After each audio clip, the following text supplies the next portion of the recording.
Families gather around their radios. The warm glow of tubes, the crackling comfort of familiar voices.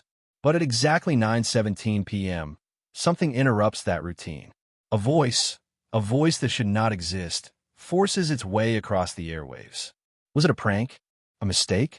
Or something far more disturbing? Beat.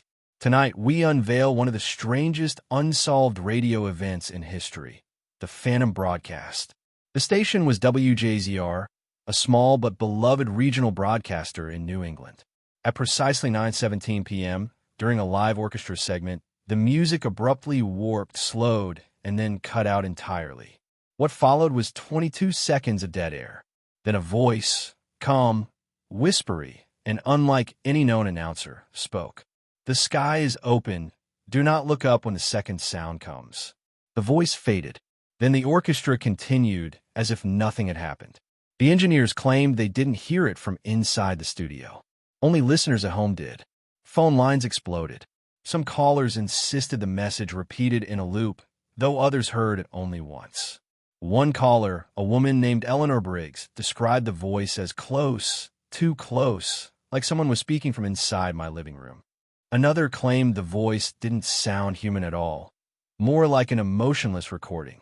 The strangest report came from a family who said their radio switched on by itself seconds before the message played.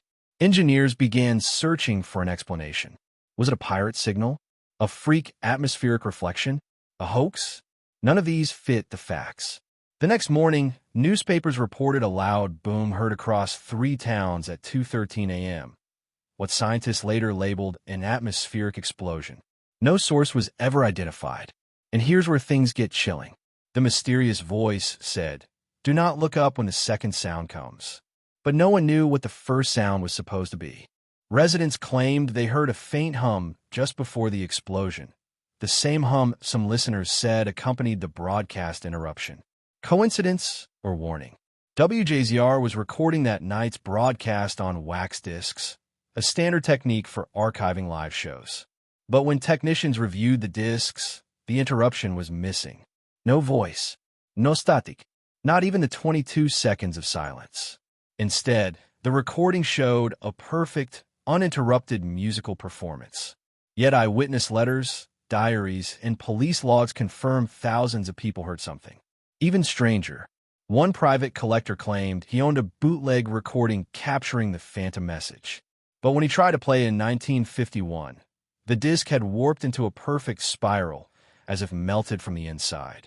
No known chemical or heat source could have caused the pattern. The disc was never seen again. Researchers have suggested everything from early signal hijacking to coordinated mass hallucination to messages from intelligence agencies testing psychological responses. But a lesser-known theory, whispered among radio historians, suggests something else. That radio waves sometimes act like echoes, not through space, but through time. Was the voice a message from the future, or something from the past try to break through? And if so, what was the second sound? The Phantom Broadcast of 1937 was never explained. No culprit, no recording, no confession. Just a warning echoing across decades. The sky is open. Do not look up when the second sound comes. Tell me, if your radio spoke to you like that, would you listen?